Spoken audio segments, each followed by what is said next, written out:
Okay, so yeah, a little while ago, well, not a little while ago, I'm working on a new site at the moment, and I will share my screen.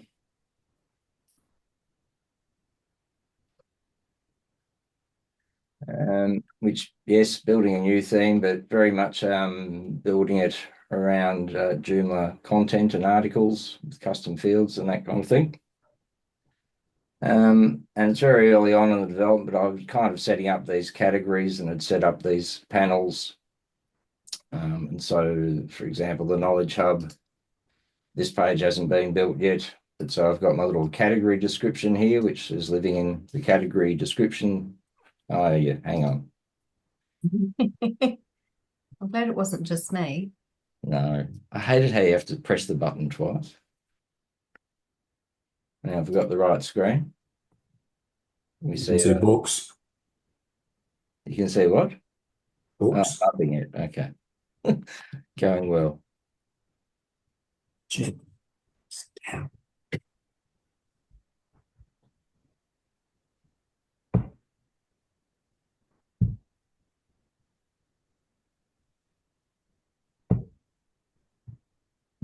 Okay. So you can't see my screen? Yep. Picture of books? Yep. We got Yep. that. Cool. All right. I'll start that again then. So building this new website. It's actually a shift and lift of an existing website that's running on Drupal, moving it over to Joomla. And I'd set up these content categories where I'd put the content or the category description content in here. So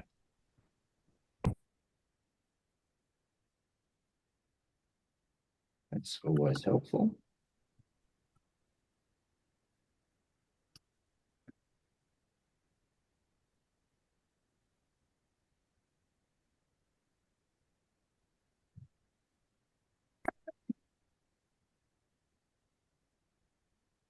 Again. So if I go to my categories in Knowledge Hub, I've got a very short category description, which works perfectly well on my little U-theme panel here on the home page.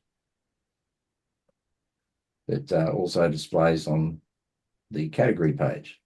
So, of course, as I'm working through it, I've realized, oh, this is actually what I need to have displaying on the category page, a much longer description. And so that one was for our stories, yeah. So this one down here, our stories, you'll see it has its own little blurb, but it's not the same thing that's appearing over here. And so I'd never used them before, but I had a bit of a look into custom fields in Joomla 4.5 and whether you could do them for categories as well as articles. So it turns out that you can. And so we'll go back out here. So when you go to fields, there's a drop-down menu at the top which defaults to articles. I've got a couple set up. But yeah, so you just need to change it to category. Go new. And you can create custom fields which are used by categories, I guess. So this is just a text field, or sorry, the editor field for content. I find all categories because I'm going to need it everywhere. I set up a category extras field group so it'd have its own tab. So then go to, to the categories. Go to our stories, which is the one I've updated. So it has the full category description in the category description part. And under category extras, we have category excerpt where the shorter version appears. So similar to kind of your intro text in an article, I guess. And so, of course, what that meant I could do in new theme using dynamic content. So when I'd started building this, I'd done this section, our resources. So just individual items because they're pointing through to categories. So I'd set them up as a custom category. So under dynamic content, we've got a custom category, then you're selecting which category you want to use. Back on the content, we're mapping the fields, so the title, etc. And you'll see under content, it's got category description. But in our stories panel down here, again, map to custom category, our stories. But if we go on the content field, is using the category extras category excerpt field to pull its content from. Oh, sorry. So thus being able to have a little blurb for the category that you can display in a module, I guess, or in a panel in your theme, and then the full description you can play on the category. Now I had a bit of a look into this, and by default, they don't display on a standard category blog page. But I asked my friend ChatGPT, and it provided some code, which I can't vouch for. But if anyone's interested, I'm happy to send it to you.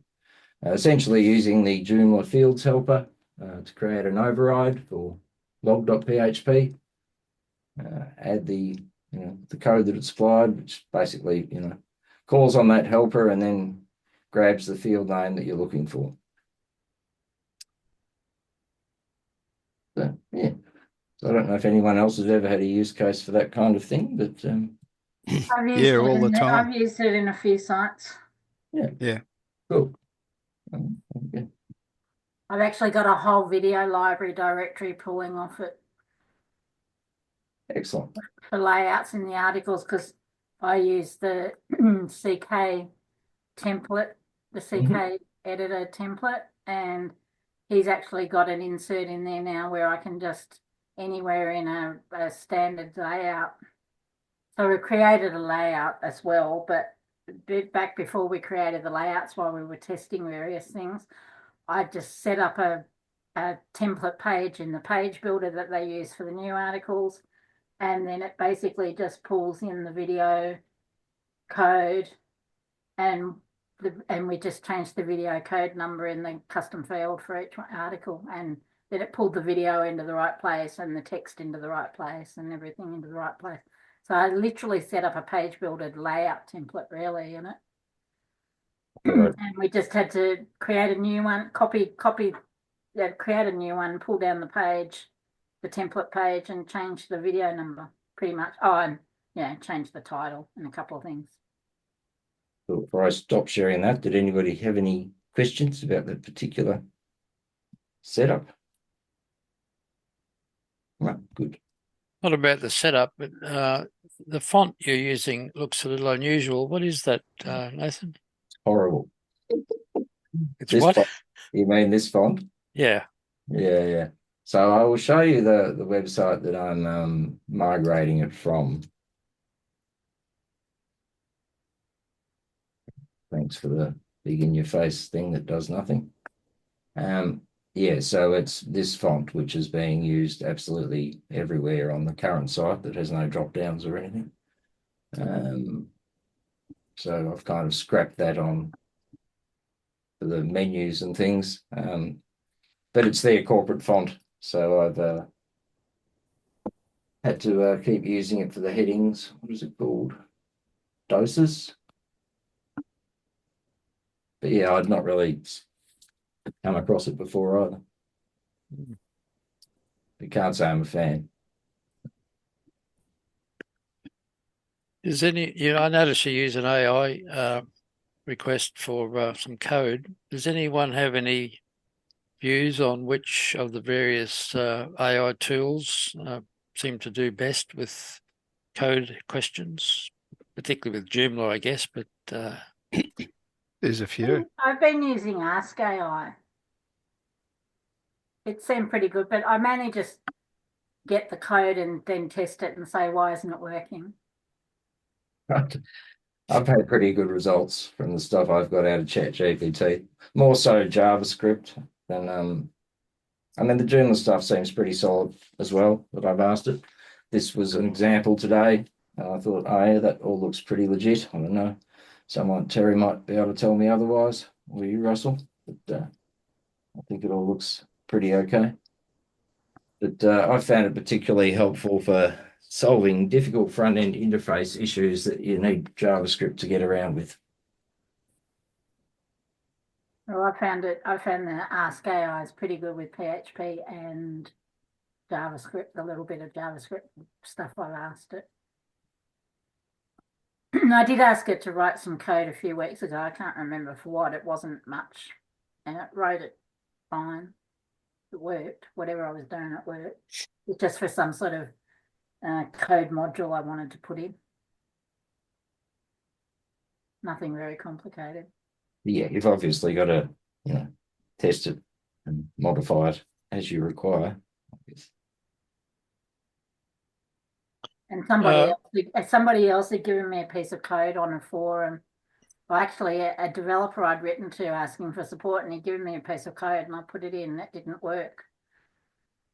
And I looked at it, and I thought it should be working, but I wasn't sure why it wasn't working. So I went off and plugged it into Ask AI and said, why isn't this working? It came back and said, oh no, with PHP 8, whatever, it should be written this way. And it had only changed a little bit, but it got it right. Because I just didn't have time to wait a whole nother day while I went back to him and asked him again, and he fixed it, so I found it really good for that, because he'd given me the base code and most of it was right, but he'd just gotten one sentence in there wrong. First thing I actually asked it got wrong, or it had one line and it was wrong, and it was just CSS, and that it had what was it? It was just something I wanted to. It was like a quick exit button or something. That's right. And instead of having display none on the element or the original state, it had display flex, whereas it was applying that with JavaScript. And I was like, oh, you've tricked yourself up there. It is only as good. I'm loving the AI, but it is only as good as what's out there, because I went and asked it how to do something in Excel several times with a formula that I used to use and couldn't get to work anymore. And it kept coming back and telling me 5 or 6 different ways to do the same thing, which is what was out there on the internet. And I tried them all and they didn't work. And finally I went off to Microsoft and says, this isn't working. They came back and said, oh no, there's a bug in that formula. It's not working anymore. I don't know if they fixed it yet. I can't even remember what I was trying to do at the time. But is anybody else using them regularly, or any of them?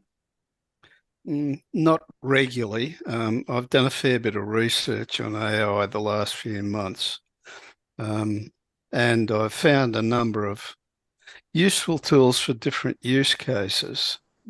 And I was planning to say a bit about that when we get talking about opportunities arising out of WordPress. I might leave that till a bit later. But one tool that is that gives a reasonable spread of responses is a site called Find. That's PHIND. And what it is basically an umbrella that can execute on a number of different AI engines, and you can select which one. But if you're after a content creation response or content editing response, something like that, then you can get decent results from that, because you can see a spread of responses from different AI engines, and you can get a comparison between them, and you get a choice right there in the panel on which one you prefer for your purposes. For code, I'm beginning to think that you really have to pick your model for the code that you want to work with. There are some engines that have models that are better for PHP code versus Python versus JS versus Rust or some of those other things. and there tends to be a bit of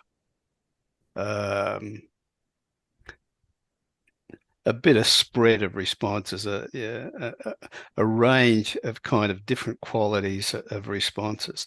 And then when you start looking at image generation or animation generation, then there's a whole different ball game for that.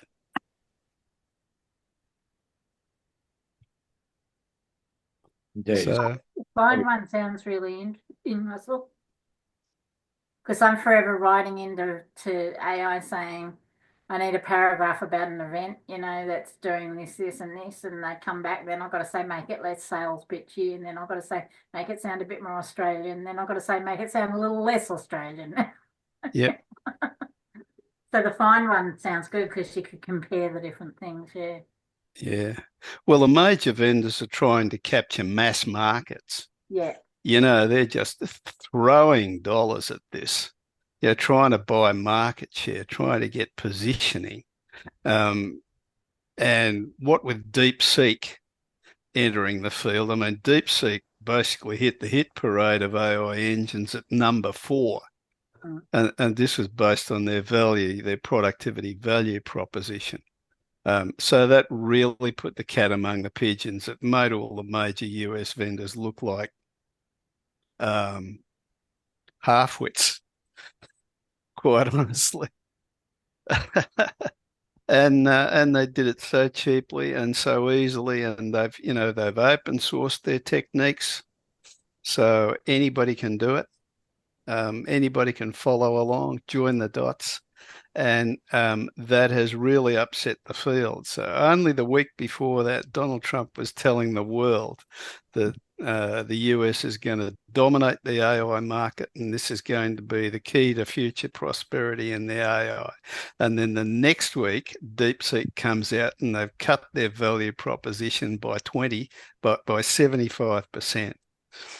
Produced the same productivity with a quarter of the resources. So we'll see who's going to win that. Yeah, it's upset the apple cart for sure. Oh, yeah. I've just purchased a device which uses AI to transcribe phone conversations and meetings. And this is it's not very big, it's about the size of a credit card. And I've been recording this session since Nathan said record.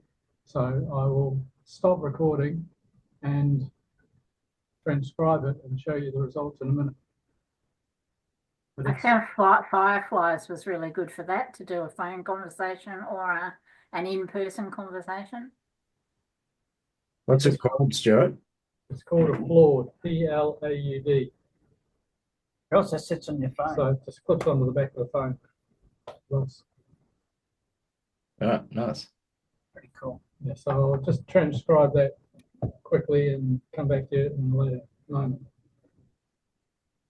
Yeah, we should probably have a whole, meeting or session on AI and stuff. It'll change from week to week.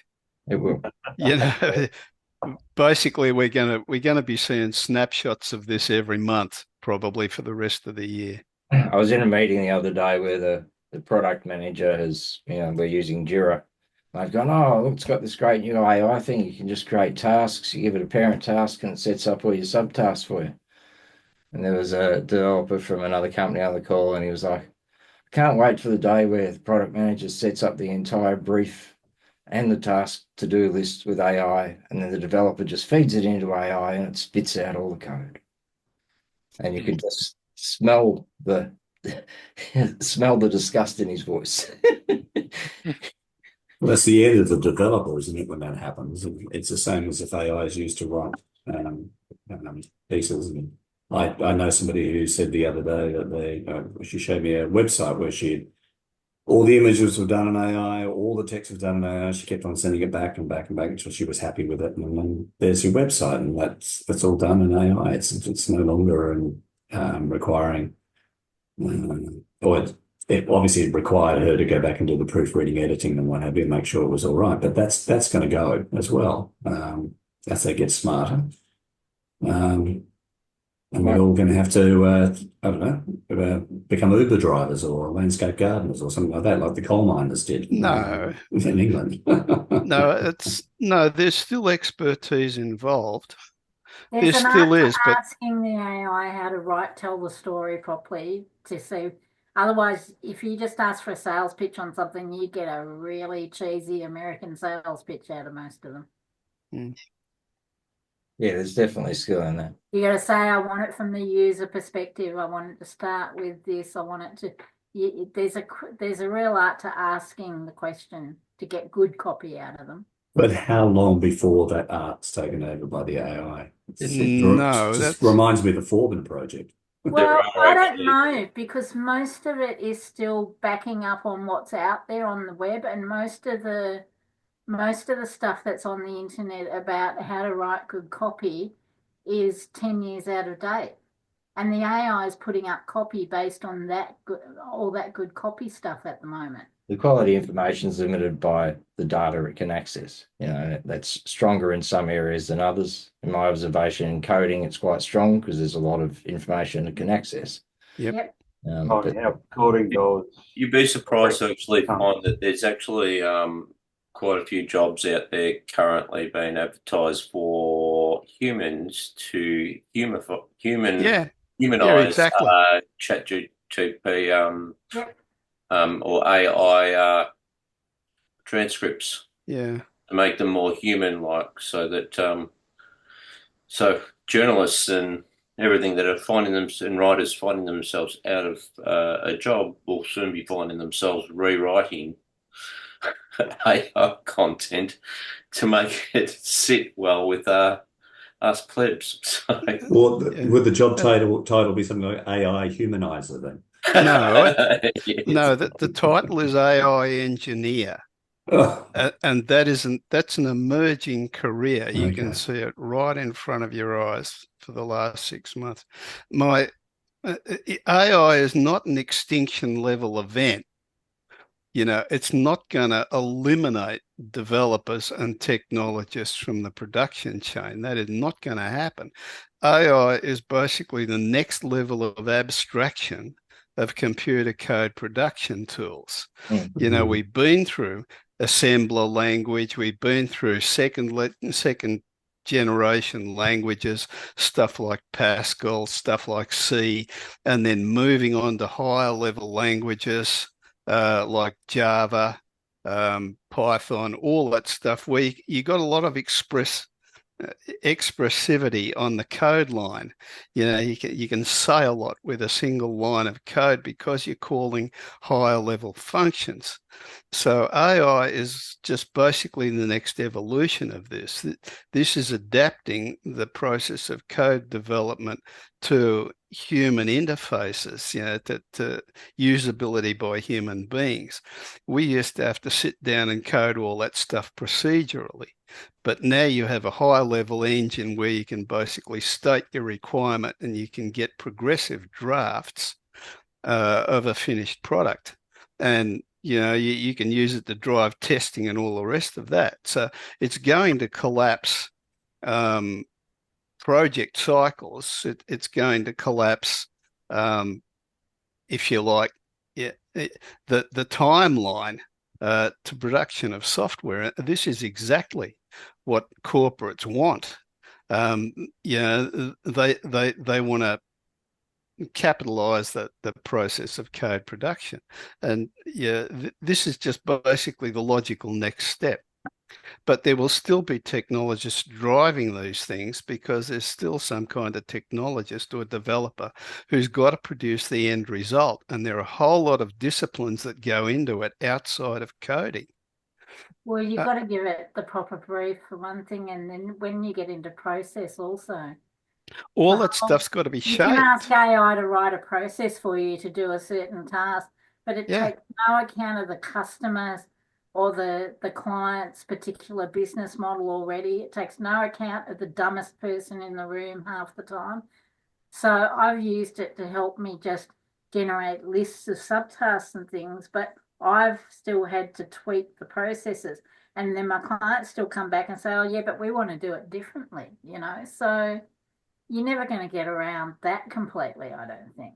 As long as I'm not sure. I as long as I humans just are still feel, here anyway I just and feel have that an opinion. it's come so far. I'm not a Luddite, Mm. obviously. Otherwise, I wouldn't be in this group. But it just seems to me that these sort of technologies, disruptive technologies, end up doing away with a whole heap of work, people doing the work, which has happened in other technological advances. And whilst we look at it and say, well, it's never going to do this, I'm not sure, because I do. they could say the same thing. We're never going to, even in physical things, we're never going to run the 4-minute mile. We're never going to, people will never go faster than 100 miles an hour because we'll all fall apart. And these things happen. Now, the good news, Just say it obviously, hasn't is got that I'm at processed a part down of my age, I probably won't get to see it all happen. It's happening faster than you think. You Never probably know, will Robert. see it Probably, happen. oh yeah. AI will be deciding how to get rid of me. No, the thing is, you're going to be out of a job if you can't adapt. Yeah, These are new tools. Put them to use and make them work. absolutely. Yep, I couldn't agree more myself. I mean, everybody's jumping on the AI, the motion thing for managing calendars and things like that. I went and had a look at it one time. It's underbaked still. It's good, it's great, and what it does well, but it doesn't do enough yet for me. All right, well, we can And it obviously doesn't talk let you about this. tweak it enough yet, you know. So Can obviously talk about this for ages, so I might move on to the second part of my demonstration before I lose enthusiasm.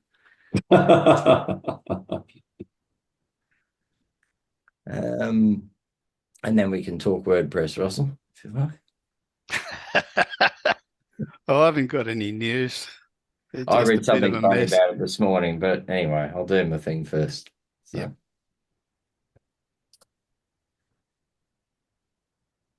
This isn't actually quite as developed as I'd hoped it to be before presenting, but there you go. I can give an update next month. So you probably all know I do a lot of work with mental health charity, or a lot of you know, called SANE, working on this program or new project for their forums with the Department of Veteran Affairs to provide a new forum space for veterans that will look something like this. This is kind of the prototype design based on their current forums. Is that you in that photo? No, it's not. I'm not quite that old, but thanks, Russell. Appreciate it. So, Pretty close. yeah, no, not so much. He's No, not so old. Just, strong resemblance. yeah, I did notice that when they picked that photo as well. But he's got 20 years on there, I reckon. So I hope he does anyway. Yeah, so that's what it's supposed to look like. I think at the moment, yeah, it's not looking so flash because the React developers are working on it. So basically on the Zone forums, they have built discussions is looking okay. So this is a enterprise level system called Chorus. It's not Joomla at all. It has its own scripting language. It has its own back end, but it's also quite limited in terms of being able to add extra features on. Anything you want Chorus to do costs at least $20,000. Like if you want to add an extra field, like a custom field, that's going to be at least $6,000 to $8,000. And this is just on the registration form. So, after a while, we kind of went below all this. So they built this. This is a bit messy at the moment because they're working on it. But on the live site, we have this, React front end that's basically been built on top of the Chorus back end. That's all I can shoot here. I'll just show you the live.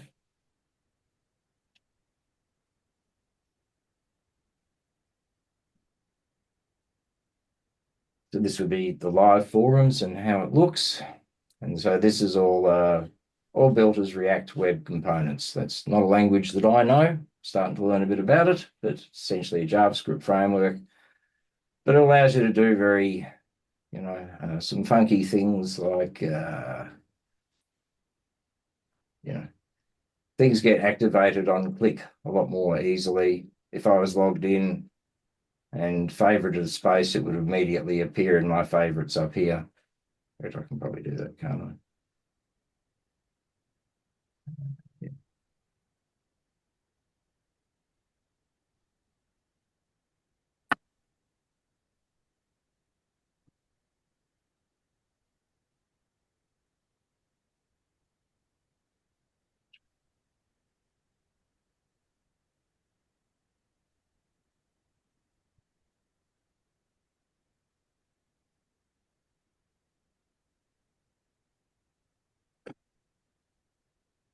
The spaces have updated. Anyway, that's not so much the point. So this data all just lives in Chorus itself at the moment, but this new project wants to add all this extra information. So contextual services that relate to this particular space. It's going to be sponsored by Open Arms and Department of Veteran Affairs, so it needs to have their logo, a little blurb about them, a little link. It would cost an absolute fortune to get Chorus to build all this stuff custom, which I haven't added in the back end. So having worked with these guys on other stuff, the build of this, we started talking about using Joomla as the CMS back end to manage all of this content. So that's basically what we're doing. So we'll just go and have a look at. So here's my Joomla install at resources.saneforums.org. We're really just sort of starting this. So at the moment, I've just set up a category, which is partners, because the idea is that this will be rolled out to more than one space. So there's going to be a veteran space, different spaces for different sectors of society. I guess there's a yarning space for Indigenous people, LGBTQ, that kind of stuff. All different spaces that'll be sponsored by different organisations. But at the moment, oh, thank you. Good. We just have the one test article set up, and where we have a little description for the partner organisation. This is basically our proof of concept to make sure it worked. And I've added their logo, but we will ultimately have lots of extra fields in here that allow us to add things like resources related to this particular space or this particular partner, links to partner organisations, all the things that were kind of in the mock-up. And so we are using Joomla's Web Services API to do that. And you'll see here there's a resources API user that's been set up. Part of the process of using the Web Services API is to generate a token for your Web Services user. So we have a Joomla API token over here, which you'll see in a second, we use in the code that allows us to connect.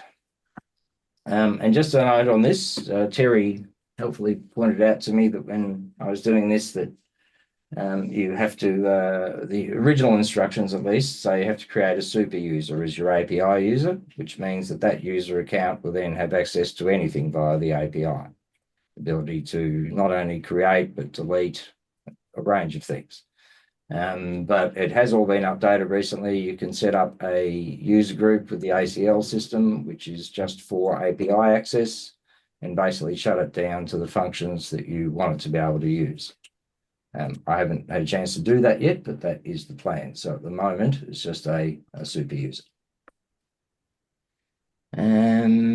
Okay, so the next part of actually connecting web services or being able to connect to it is to create an endpoint, which is where the token comes in. And this is a file called partner get, which was just again for the proof of concept. It has a URL at the top for the API. This is there's a fantastic tutorial by Mark, his surname I could never get right, Deschevay, on how to set up web services. I'll pop a link to that in the chat, which is where I got all this from, basically. In here, we've got the category ID for partners, hard-coded. This is where the token goes that we generated for our API user, which gives them permission to access the content. And here's the basic set of curl commands that we need to be able to retrieve the content, which is filtering by category. You can actually filter by a whole bunch of stuff, not just the category, which is part of what we're going to be doing, but that's probably for another session once I've got something to demonstrate. But you can filter by article ID, you can filter by author, you can filter by tags. Yeah, pretty much most things. What is the client app for that? Where is that getting consumed? Where will it be? Yeah, where are you going to run this from? Where's going to call this in, do you mean? Yep. Yeah, so it'll be a web component that'll be loaded on the Chorus platform. Where are we?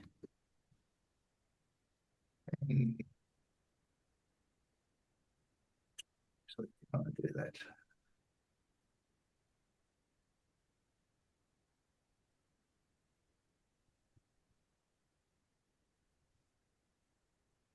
So the Chorus, this is the very attractive Chorus admin interface. Lets you build and run custom components.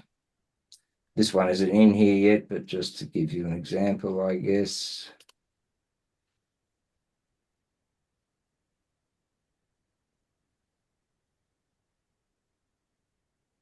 So this is the code that the React developers, well, this is also using Chorus's internal code as well. But this is all basically being run from here. There are local web component JS files, which are, where are we? So the production version is running on a locally uploaded file. The stage version is running off this particular Netlify server, which is basically where they're building the React web component. But ultimately it runs locally from the Chorus platform.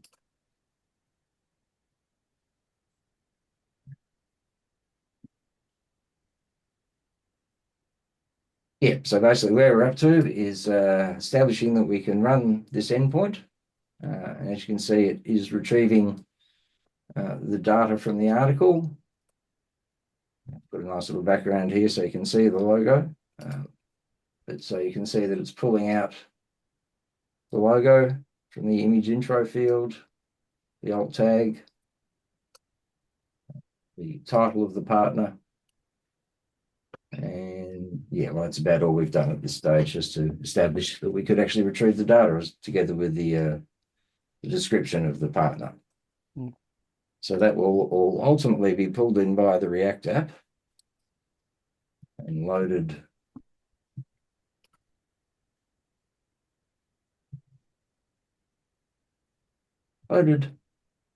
on here.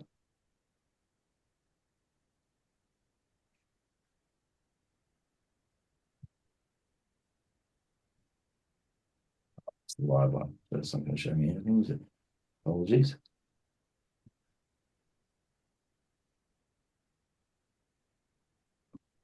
So yeah, it's not at the yet because they're still working on that part of it, but essentially that information is going to be pulled into here. So there's a background image here that's not loading. So the path is currently coming from the local server, but this week that'll be updated to pull off the Joomla website. And then we go from there and build the rest of it out with custom fields. Okay. Nathan, a quick question in regards to Drupal and Joomla and going from Drupal to Joomla. How was that accomplished? As in the previous topic, you mean, Matthew? Oh, was that a previous topic, was it? Sorry. It's not related to this one, but that's all right. To be honest with you, we're just doing it manually. Yes. Because they're reviewing all the content, so some of it's being updated with new content. There is some existing content that, yeah, we're just copying and pasting it over. Oh, it was more of a case of how did they get convinced to move away from a platform to a new one? Because I'd already done a couple of other project websites for them using Joomla, which they absolutely loved, and they hated Drupal. Fair enough. So it was a pretty easy sell in the end, to be honest. Yeah, fair enough. Cool. and the Drupal suppliers, they had, wouldn't lift a finger for less than 350 an hour. So, that was also an issue. But So is your plan, Nathan, or is the plan that you'll keep the original framework for this particular website, and then as you need to modify different areas, that'll be done using Joomla? no, we're just replacing the whole thing. All right. Yeah. We've actually worked with Alice Good, who's been at Jugs before in the past, with them on doing a new wireframe for the website. So there are some wireframe layouts that I'm working to design-wise, and there is a new information architecture that's being implemented. Sorry, but this was the second website I was talking about, not the Okay, first I'm one. confused again now. Sorry. Yeah, it's okay. So the second website, Yes. we're keeping the Chorus framework. Chorus. So I forgot the name. Yeah, so Chorus is a very, very, very, very expensive online community platform that's used by, Google, Sony, Telstra, Fox Sports. They all use it for their crowd support or support areas. And yeah, it costs an arm and a leg. You're talking, Sane's one, they get a charity discount, and I'm not disclosing anything. It's not public knowledge, but it's, not far off 100K a year just for the subscription to the platform. So, Yep. But so yeah, hence why, like I said, if we had gone to them and said, because we haven't done any of the extra fields yet, but obviously there's going to be a lot of extra fields required to be able to load separate, service options in for each space. There'll be different resources. There's also meant to be sections for forum moderators to be able to post links to other threads that might be relevant to this space. There's a whole range of different content that needs to be loaded into it that we're not able to easily pull out of Chorus. And I was actually sort of shooting the breeze a bit when I suggested that we could perhaps use Joomla. But the React guys had a look at it and we're into it. So here we are. It's amazing. So yeah, the idea is that basically the moderators or community managers on the forum will be able to publish all of their content through Joomla, and it's a nice admin interface and not have to worry about dealing with Chorus, essentially. Very good. I will report back next month and let you know how we've gone, because it's meant to be ready by April. So. Wow.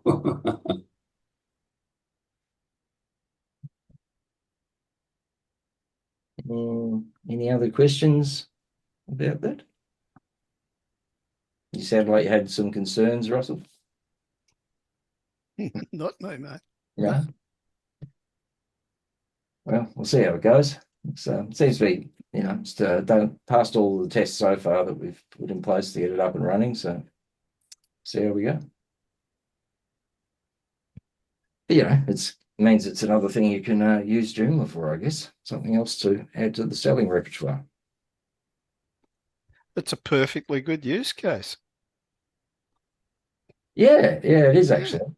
It was kind of nice when it came along. I was like, I wonder if I could actually do this. I spent the time looking into web services a bit and was like, I'm pretty sure this will fly. So yeah, Joomla's always been good at web services ever since version 3. Had a very solid web services framework. Right. Yeah. You get all sorts of client tools to run on top of it as well. I know for a couple of Virtumart shops, a third-party vendor posted a client-based inventory management system with advanced inventory functions, stuff like barcoding and batch lot tracking and that type of thing. And they just interfaced it through web services, through SOAP web services, as it happened, direct to the e-commerce database on the matching Joomla website. Perfectly good solution. Nothing wrong with it at all. And you didn't have the overhead of inventory management on the server. So that's all good. Yeah, no, I must admit it's the most interesting project I've worked on for quite some time. It's kind of good, and it's I will actually just give some kudos to the React guys, because they could easily have gone, oh no, start off with the Joomla stuff, or so going, we'll just build an admin interface, or do our own thing. But they were quite receptive to it. And so it also occurred to me that it means it's probably quite feasible to build a React-based front end to a Joomla website if you needed or wanted to for some reason. And there are those benefits of React, that just has the real-time updating of the DOM and all that kind of stuff. So anyway, just another thing.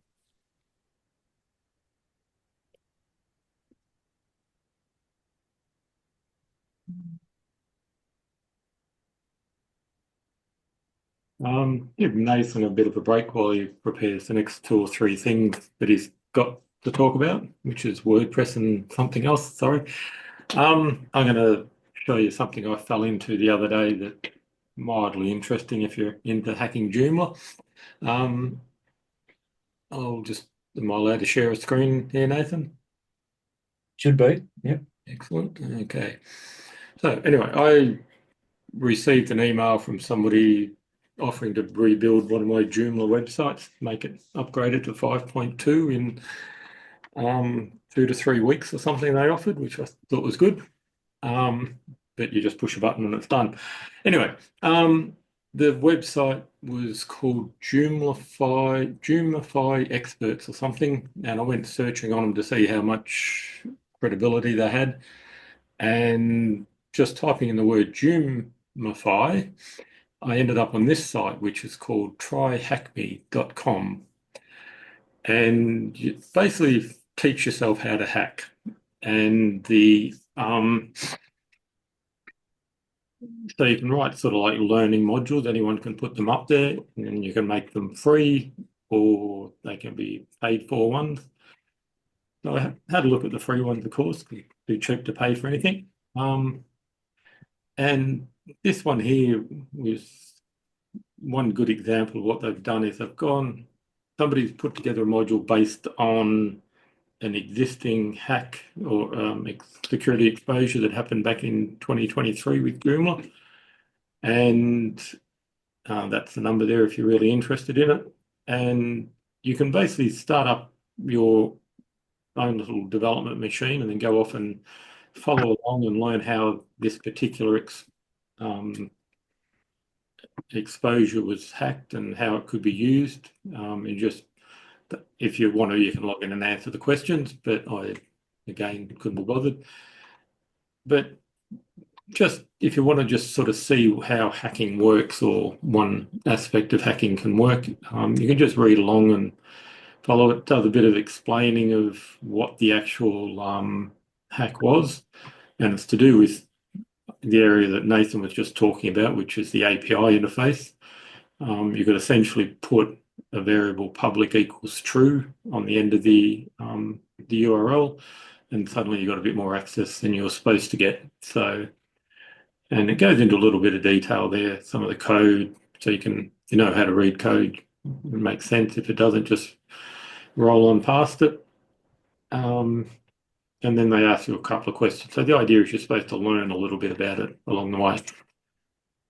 Then they show you actually how you can use it. So again, some of the API parameters, what you should be using, and how to use the malicious one with this public equals true. And again, you've got to answer some more questions about it. But basically, if you follow through their little course here and you actually get access into the Joomla site that you've fired up, you should be able to answer the questions that they've given you here, like what's the password and so on. And then they talk about how to detect it, and goes on a bit more. So there's things you might learn, depending on where you are and what your knowledge is. And then down the bottom, they just sort of tell you a little bit about it. So that was one way to learn, which was using the existing hack. And then this other one, there's a third one down here, which I couldn't find out what relevance that had to Joomla. So this one, Daily Bugle, is a little bit more scary when you get into it. It's basically, they've set up a default Joomla installation, and then they give you these little challenges. You've got to go in there and obtain the user and root details, get the credit, and you can answer like once you've got in there, like find out what Jonah's cracked password is and what the root flag is or whatever. So it's basically just giving you a website you can pretend to hack into, and then this here seems to be a scorecard of people that have actually gone through, and like this guy in the blue has managed to get all his access or something. I'm not overly familiar with it, but unfortunately that was the only two things on Joomla on the whole site. But yeah, so if you want to teach yourself how to hack Joomla, there's at least two places you can start. Yeah, anyway, that was just my little bit of eye candy for the evening.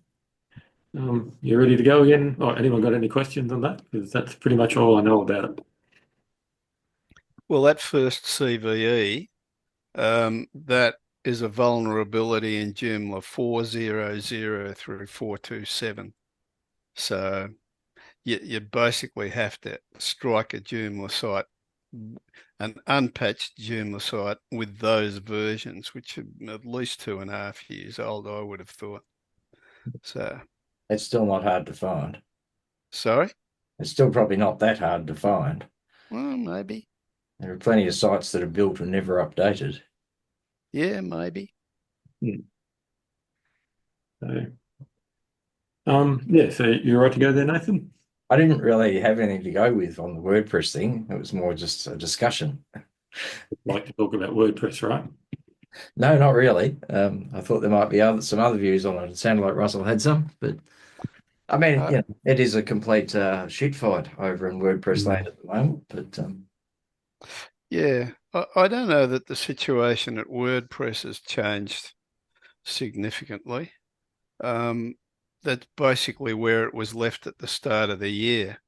For whatever reason, the development crew have cut their support time, basically their support budget, down from something like around about 3,500, 4,000 hours for the year, down to something closer to around about 40 to 80 hours for the year, which is, I mean, they've just basically thrown it overboard. That makes no sense at all to me. That is just an epic dummy spit, and it's just bonkers. I did read today, which was my main thing to contribute, was that Mullenberg has removed the developer and founder of Yoast SEO from some conference in is it Japan, I think, maybe WordCamp in Japan or something. So that's just nuts. Yoast is just about the only SEO solution that WordPress has got. Absolutely. That is bonkers. Reckons he stabbed him in the back, can't trust him anymore, all this kind of shit. And this is all playing out on the internet. So it's kind of, the guy needs help. He really does. He's doing the absolute best he can to bring the platform down. So I guess it just means, you know, in terms of opportunities for Joomla, you know, get out and sell yourself a bit more, I guess, because the opposition is in turmoil. Is there any chance that this sort of thing could happen to Joomla, or is, No. I understand that the way that WordPress is created, is the governance set up so that this can't happen? Thinking back to the forking and so forth that happened in the say the 1.5 days and what have you. Probably goes back before that, I would think. Like I think the Mambo to Joomla, Mambo, yes, sorry. That's probably more closer to what's going on with WordPress, where you might see a fork out of it. But Well, he's telling people to fork it, but I think Russell understands the frame or structure of Joomla quite well, don't you, in terms of why that isn't possible with the government? Yeah, well, you know, if you look at the Open Source Matters Charter, Joomla as a product has no owner other than Open Source Matters. So, it's not possible. There is no owner that would actually execute the actions that Mullenweg has done, and in any case would not have the rights, would not have the legal right to do so.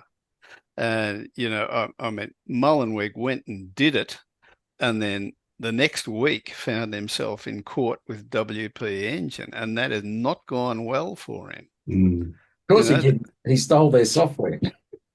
Yeah.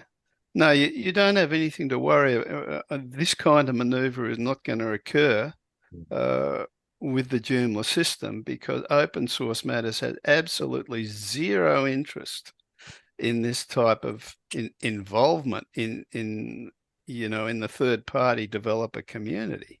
It makes no sense constitutionally. It's just it's not even on the table. And this is part of the issue, is that the other people or other developers are pushing for a board to run WordPress. So there's no board at the moment. It's just Mullenweg. Yeah, well, he's got to get out of the way. He's got to give way. Yeah. He's got to give way, or he's going to take WordPress down with him. I wouldn't be unhappy about that, despite having a few WordPress sites to look after. No, well, but the crunch is going to come for your average WordPress site. If they're exposed to WP Engine as a provider, they will be having issues immediately. Yeah.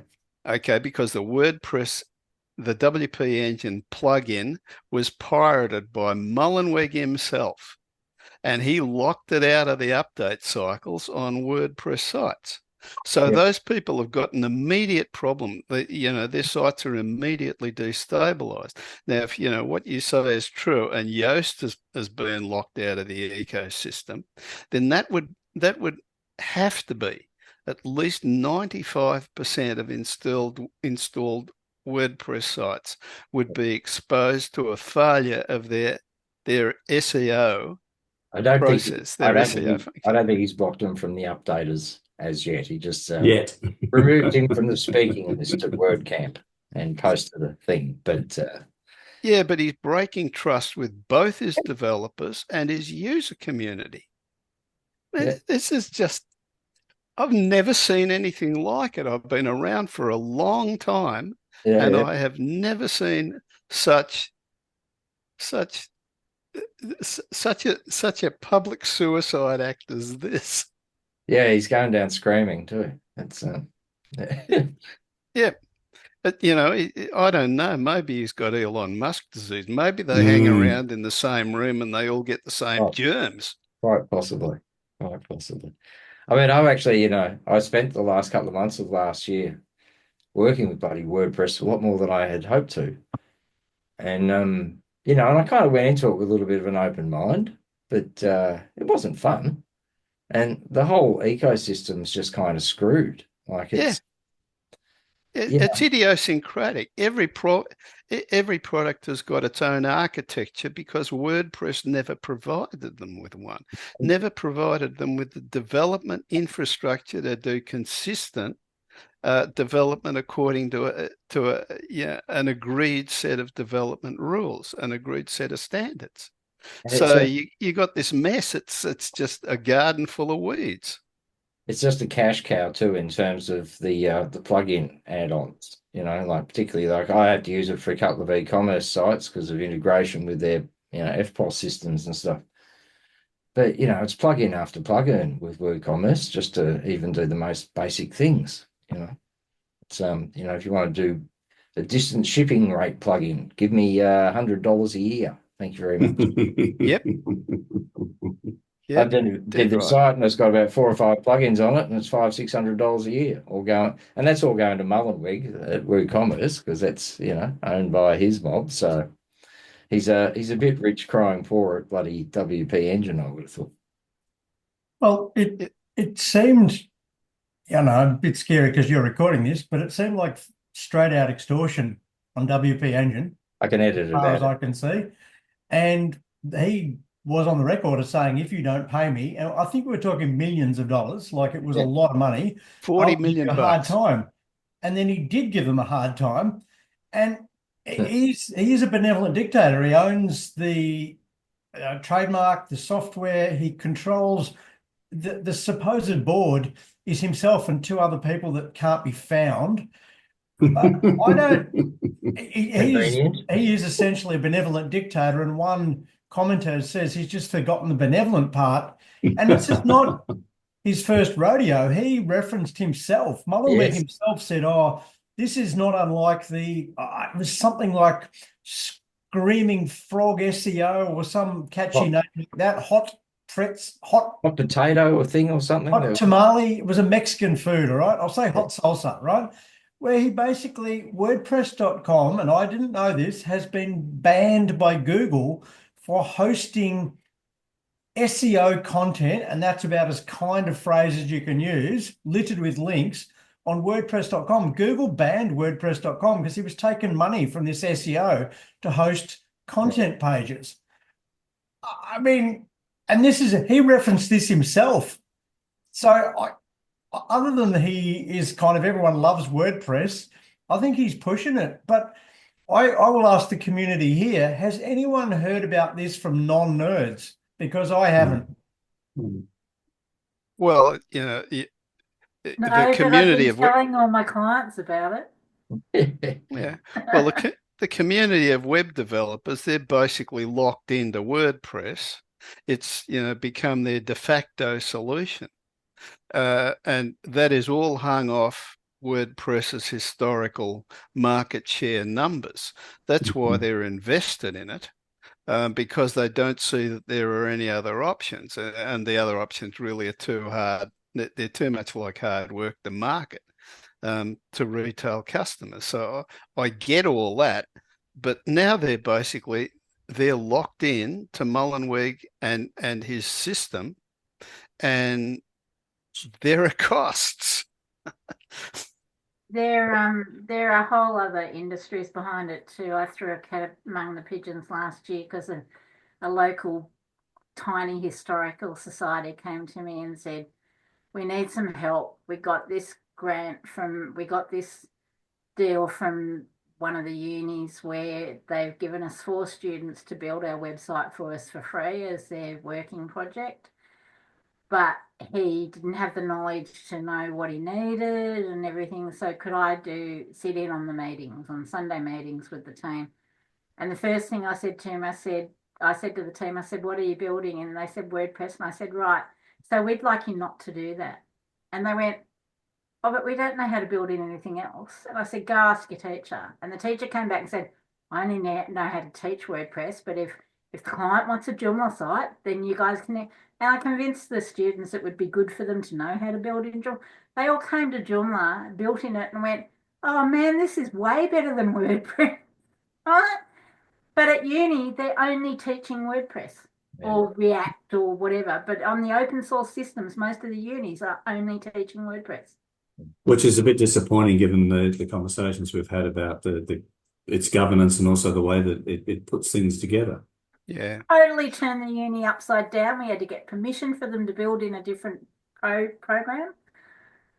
The teacher disclaimed all responsibility, just wanted to look at the finished result, and got me to do a report on if certain benchmarks had been met in the back end kind of thing. And the students just kind of went, "I don't know why they didn't teach us to build in Joomla the whole way along and just forget about WordPress entirely," once they knew how to do it better. And they didn't know very well how to do it by the end, because, I had to go in and fix up quite a lot in that bloody site, because they certainly haven't taught them best practices around designing and building websites. Yeah. Well, to get back to the question is, where are there opportunities in the situation that WordPress has created, out of the self-inflicted wounds that they've given themselves? And I think that there are those two things initially. Firstly, anybody who's exposed to WP Engine has an immediate problem at some level. Yeah. Okay. And then this business about Yoast, I hadn't heard of that, quite honestly, but that would be number 2. Because you're potentially your SEO, which for most WordPress users, their SEO equals their advertising effort, equals their promotion effort. So anything that destabilizes that or looks like it might destabilize their SEO process is a risk to the site as a whole, is a risk to the business that's driving it. So I think there are those two opportunities that are emerging, and if we keep our eyes open for that type of thing, if we keep our ears open for that type of thing, and really for areas where WordPress is not addressing the market, and I think there are plenty of those. I mean, my whole business model is based on building automated solutions for customers, not just brochure websites, but sites that actually have business. I know. Phrase. I thought it was me. Right in the middle of Phrase. right in the middle of a solid spiel too. Mid-sentence. Oh, that bloody big pond, you can't trust it. Stuart's also frozen, but I think that's just Stuart. I just want to ask again, though, if there are opportunities while we wait for Russell to unfreeze. But for there to be an opportunity, end users have to know and care about this. And I haven't seen that yet at all. I think my point, I've actually converted a couple of WordPress websites to Joomla in the last couple of years. And you're right that the end user isn't going to know about that, but I think it makes it easier to have the conversation when you're talking to new customers now about not using WordPress. And if you've got the person at the client who's, we always use WordPress, you can say, well, there's a few issues going on with WordPress at the moment. Hard to manage your SEO. It's if you've got hosting with a particular company, you've got issues. There are ways of opening that conversation, I think, and steering it. But I mean, you're right. The end users aren't going to themselves be aware of it. I've had a couple who've kind of thought, I heard something about that. The company I work for, we are quite vertically integrated. Russell can attest to the size of the company. There's currently 12 websites that I manage for the company. When I came on board, they either didn't have websites for some of them, the company didn't exist, but most were in WordPress. And I think it was fortunate enough that they were willing to listen to what would be best for them. And I think what also helped was the fact that they'd had so many people working on websites or on a website, and then they'd leave, and then someone else would come in with WordPress and have their own best practice, and just rather than clean up and then install their plugins, they would constantly just install and everything's there still, and no one really managed properly.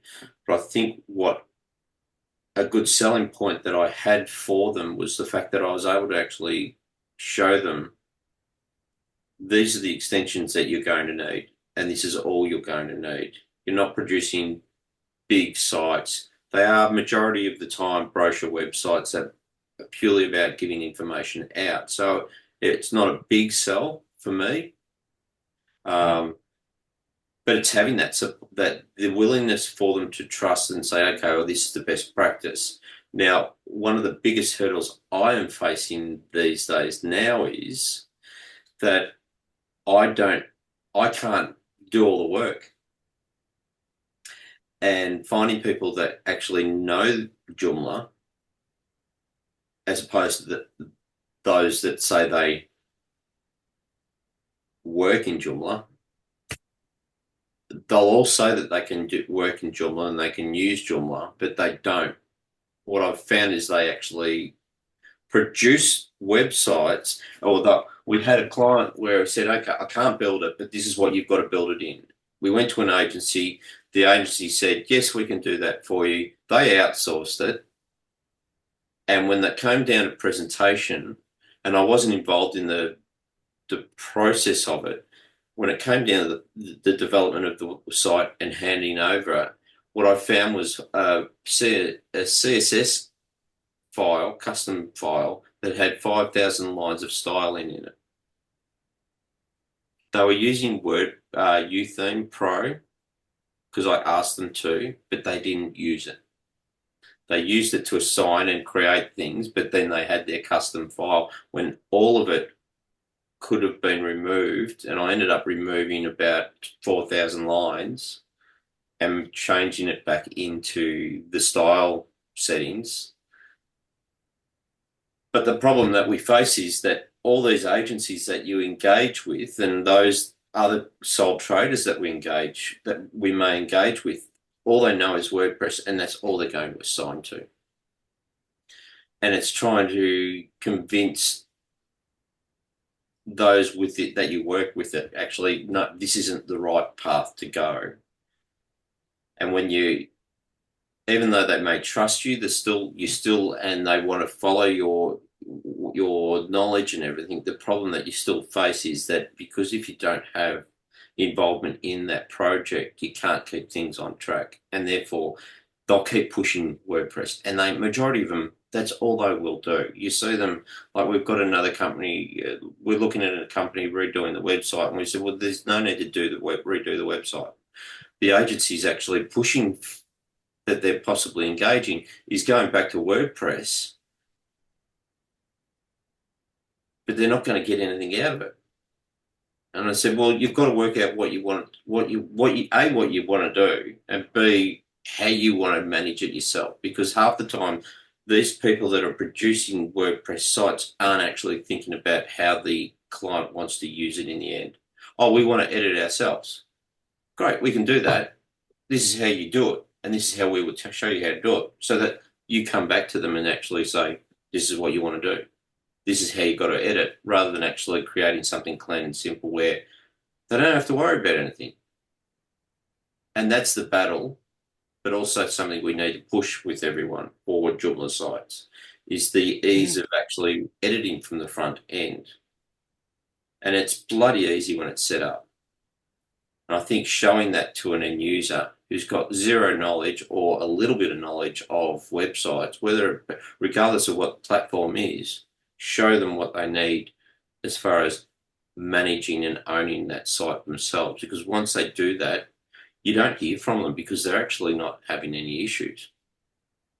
But the battle is dealing with these agencies. I think you're right, Matthew, and I approach it whenever a new client approaches me and they go, I hear you do WordPress, I hear you can do WordPress, or I hear you're a Joomla developer or whatever, or I hear that you know something about Kajabi or whatever.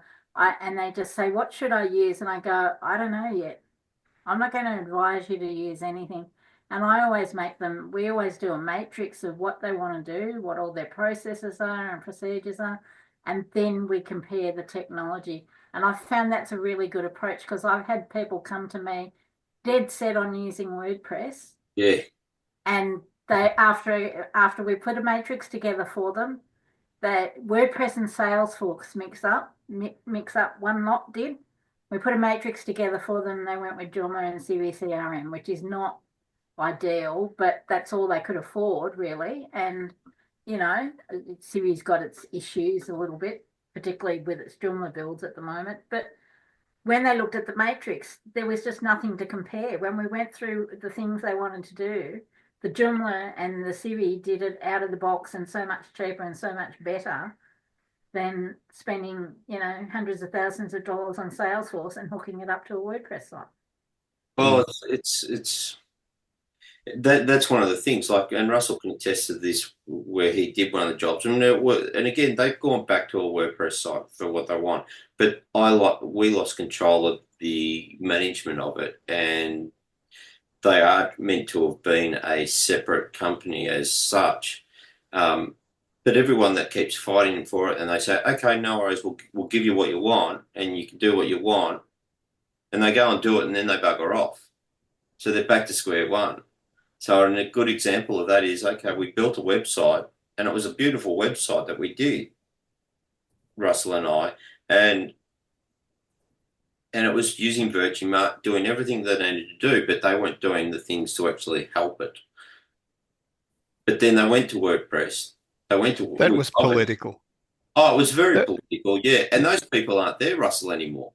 which is Of course they're not. I I knew that to start with. interesting. You know, they weren't going to last past the end of the project. That was obvious. Well, there's been multiple changes since then, but now they've still got the WordPress side, but it's information based, and the e-commerce side is now Shopify.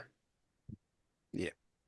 So it's one of those things. Finding out what the right thing is for everyone is key.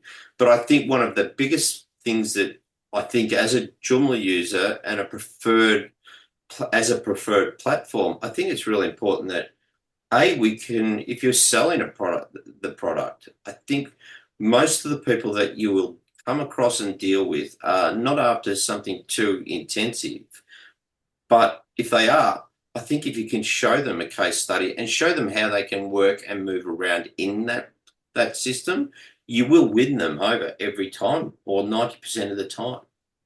Yeah. So I'm just about to get permission on a case study that I'll be putting up somewhere at some point, that some clients of mine who have to tender over a certain value and they wanted to do a rebuild and improve some of their processes. And because of the committee and the association at the time, so 4 years ago, they jumped to a bigger agency who convinced them to do it in WordPress and remove it from Joomla. Yeah. And I lost that job, and they asked me to stay on and maintain the Joomla site till the new site was built. I lost it because I said it'll take 6 months to do the upgrades and get it all done. And the agency said, no, we can do it in WordPress. More expensive. Their quote was more expensive than mine. We can do it in WordPress in 3 months. 4 years later, they still haven't finished the WordPress site. It's gone live, but they've lost 60% of the Joomla functionality because they didn't realise, they didn't get me to help them scope the brief for the tender documents. Yeah. Well, So they didn't know all the shit we'd automated. And the president just called me the other day to ask me to actually A, upgrade her Joomla site, and B, once they've got 2 or 3 final things locked down with the WordPress people, can they sack them and will I then come back and maintain their site for them? And I said, only if I can slowly move certain things back to Joomla for you. And she said, Jackie, if you can spread out the cost of it over time for us, you can do what you want. And it went $90,000 over their budget. Yep. Yep. Yep. There is a lot of waste. And if I come back, I said, I want to write anonymously. I want to write this as a case study for people who've actually jumped from Joomla to WordPress and are now coming back. Yeah. Yep. Yeah. I don't think you see a lot of those sort of case studies showing. But it's interesting, like we had a meeting with one of the clients today, one of our business units, and they've got a very basic Joomla website, and it was only ever meant to be a non-permanent thing for something that would be more advanced and probably beyond what I know, but it needed to, it was for hiring equipment. Not little things, big things. Mm-hmm. Yeah. Now it's a case of, okay, they're looking at it. We're about to ditch one agency and possibly go with another agency for SEO and social media management. And one of their proposals was they would also build the website. And he's in the meeting with us, chatting to the general manager, and we're chatting to him about it. And he said, "Oh, they're quoting to redo the website." And we just looked at him and he said, and my boss actually said, and I'm grateful that she actually stood up to her and said, "You're not getting a brand new website. You've got a website that we can actually build up and make bigger and better from where it currently is. So there's no need to reinvent the wheel." Right. They either work with what you've got or they don't work with it. That's what I told these guys 4 years ago. Yeah. I said, we don't need to rebuild it. We just need to do some upgrades. We need to tweak some of our processes, procedures. We need to build a couple of custom things that you now want.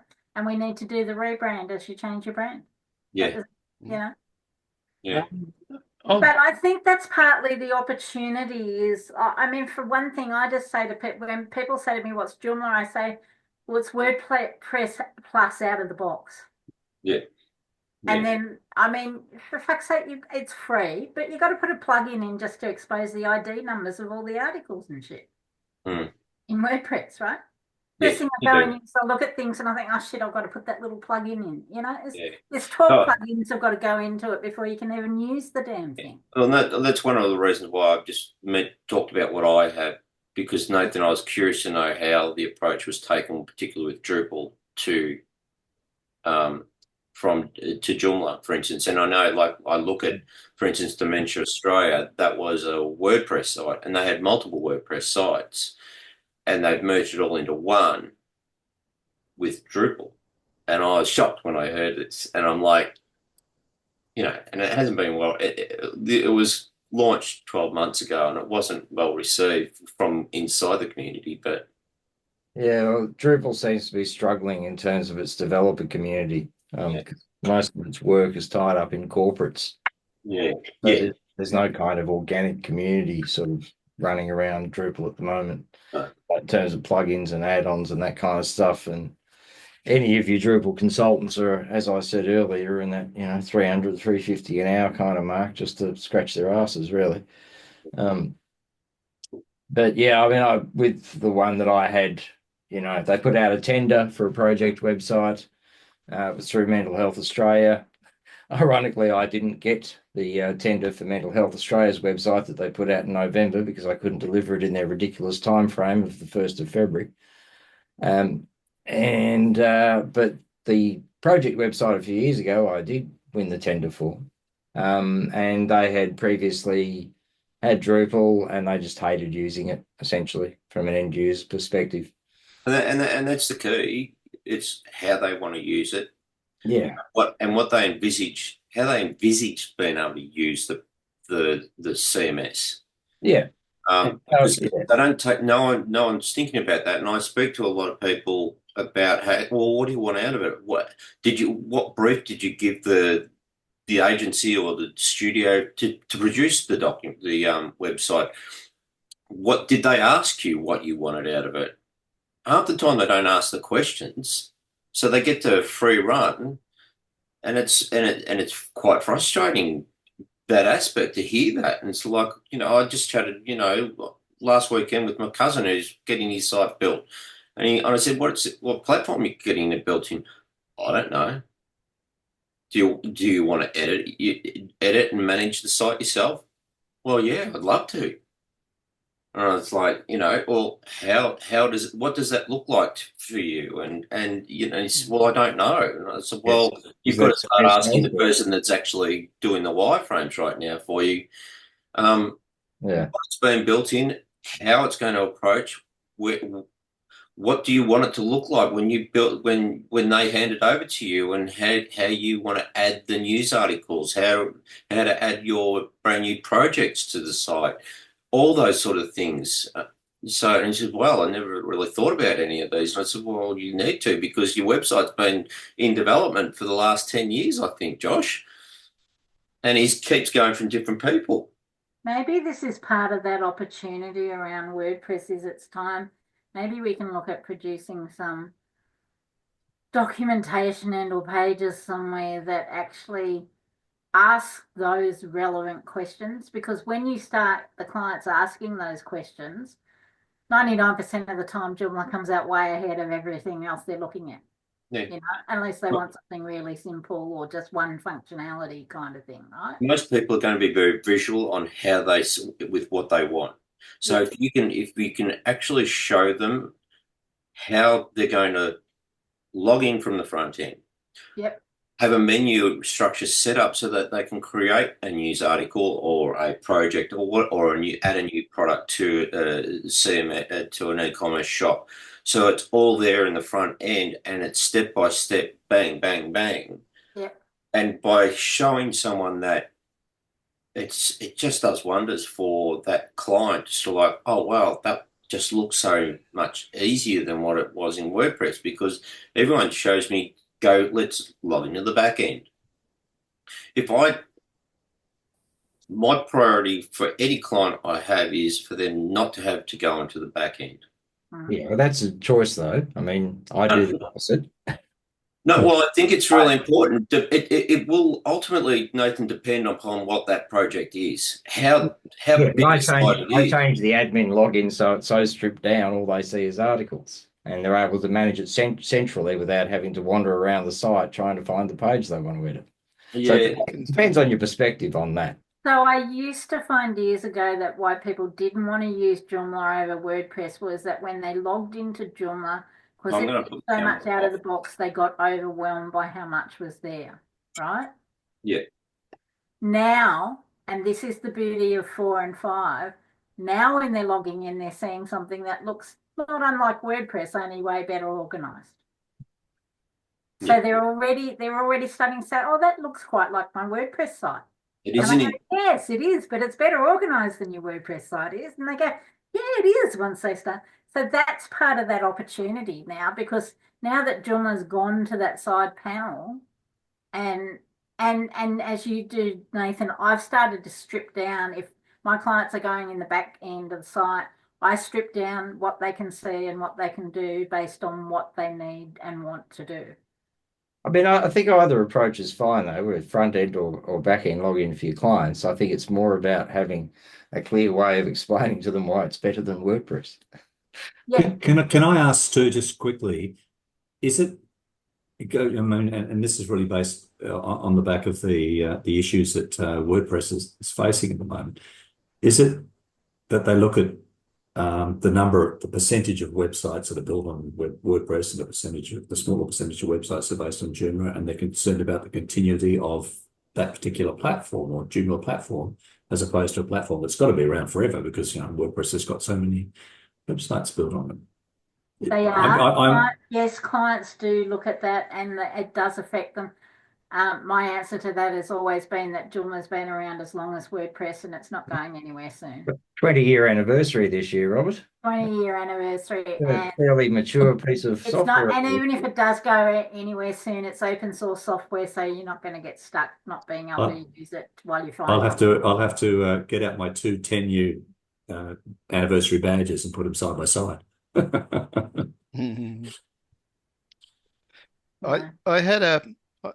I had a thing that I can show a little bit of. Please do. In connection with the Joomla opportunity or new opportunities for Joomla, or arising out of the current state of affairs. If you would, anybody want to see a couple of things, Yes. like an attempt? Absolutely. Okay. Let's face it, Joomla only lost the war with WordPress over the years because it wasn't marketed as well. And marketed by people who were commercializing it as well. All right, Russell, show your thing. Okay. Look, historically when WordPress started, they did one thing that was very clever, particularly in the short term. They set up WordPress.com as basically a hosting domain. Yep. And what they have done and what they continue to do these days, if you go to WordPress.com, you can set up a blog site. You can do it for free. You can write your name on it, and then you can tell all your mates down the pub that you've got a website. Yep. And there's, even within the first 5 years, there were more than 10 million of these sites. They're all empty. They're all ghost towns. They've all got nothing but a title page. They never get changed. They don't get maintained. The users have moved on, so they're basically, they're just zombies wandering around in cyberspace. But WordPress have always used their market share numbers as their main selling point. And whenever you look at the market share numbers on the different industry sites, WordPress has got around about 80% of the domains of the published websites in the CMS segment. And the reason is because, still on WordPress.com, there's lurking all these zombie one-page robot, things that were done, when you were half drunk at around about 1 o'clock in the morning, and they've never gone anywhere since. But they all get counted by the industry market share collectors.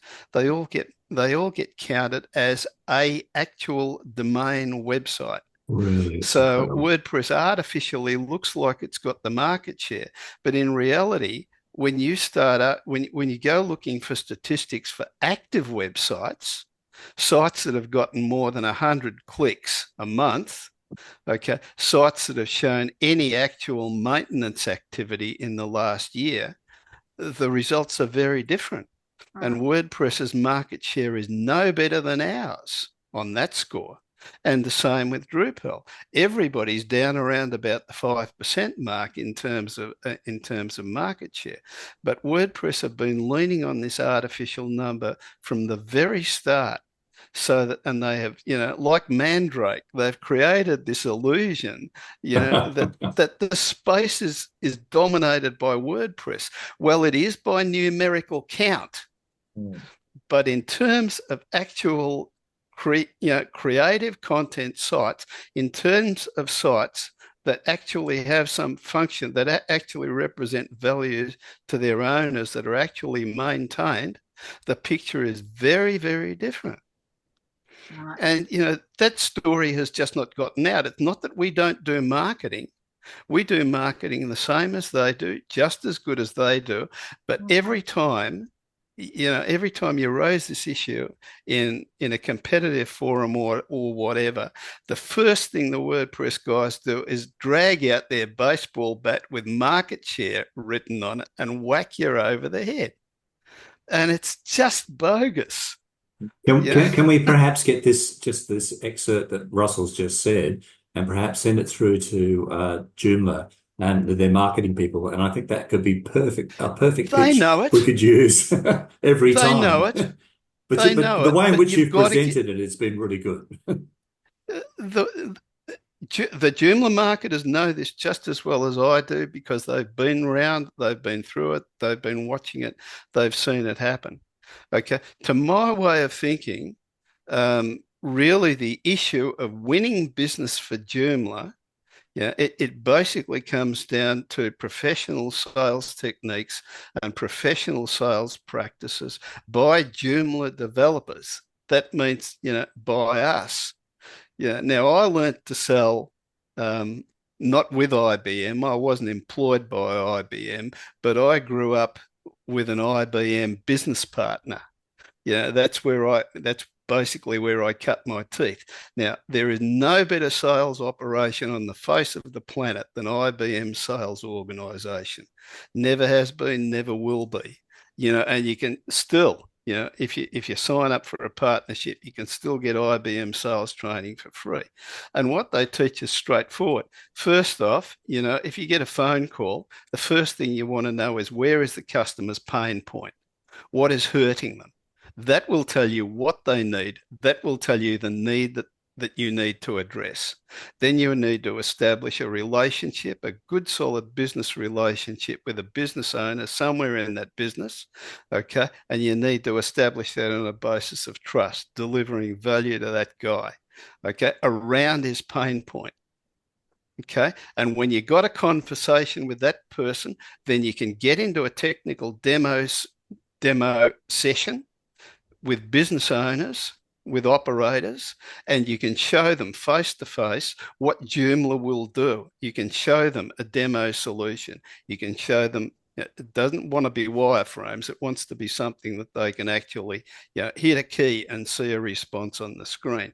So you got to get to that point, and you have to make an investment to get to a point where you can demonstrate a solution. But once you get there, once you get in a room, and you got a demo in front of business owners, that you can win.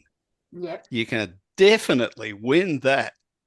And to my way of thinking, that's the method that works. And it's not down to Joomla marketing. It's not down to it is a process of face-to-face education and face-to-face dealing with their requirements, showing how you can satisfy those requirements, meeting their objections, okay, and then just basically head to head with the alternative solutions. And if all you're facing is WordPress, that's not a problem. Because Joomla demonstrates a lot better than WordPress does. You've only got to get your customers to look at the back end, and basically the battle's half won already. Yeah, I would agree that most of the clients I win because I get a chance to demo other stuff that I've done generally, but with Joomla to show them what's possible. When they see what's possible, they start opening up their mind to what, to using something other than WordPress or Drupal. Yeah, and then quite often halfway through that session, they'll then say to you, well, can I do that in WordPress? And you'll go, not really. If it's something quite involved automation-wise. It's like, yes, you can, but it'll cost you like an extra 100,000 in custom development and extensions and things, Just list those requirements and then get the WordPress agency to put in a quote for those features. Yeah, and they're nowhere. They just haven't got it. They haven't got solutions when the requirements get to that level. I lost that contract because somebody was on the committee for the first time who ran his own WordPress site and thought he knew more about tech than I did. You're always going to get that still, I mean, the historical elements. So a couple of months ago, a couple of months ago, I started thinking about this. I started thinking about, how I can adapt what I do to a new set of rules and a new environment, because things have changed very, very drastically. And AI is, that's just basically the latest, tidal wave to hit us. But it is also something that we have to adapt to. So hang on, I'll see if I can do a screen share here. Okay.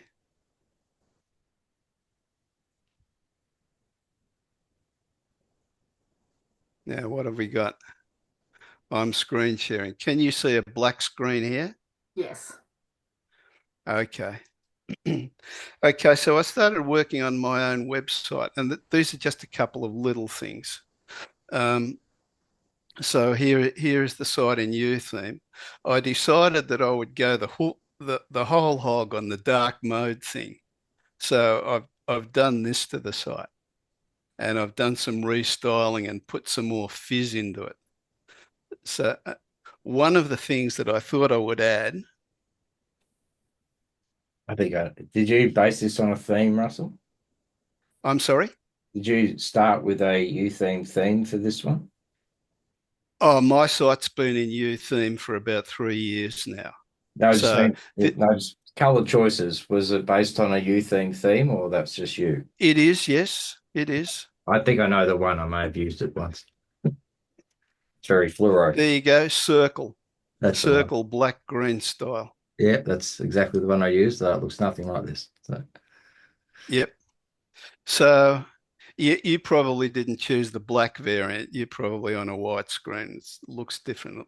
No, okay. It was actually black, but yeah, nothing like this. Yours looks heaps better, don't worry. Oh, you charmer.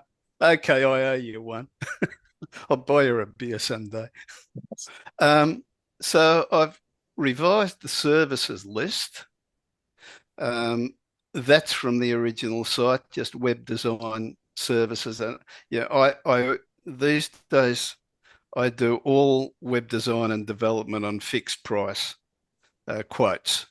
Once I've got a set of requirements, I'll work up a demo for a customer.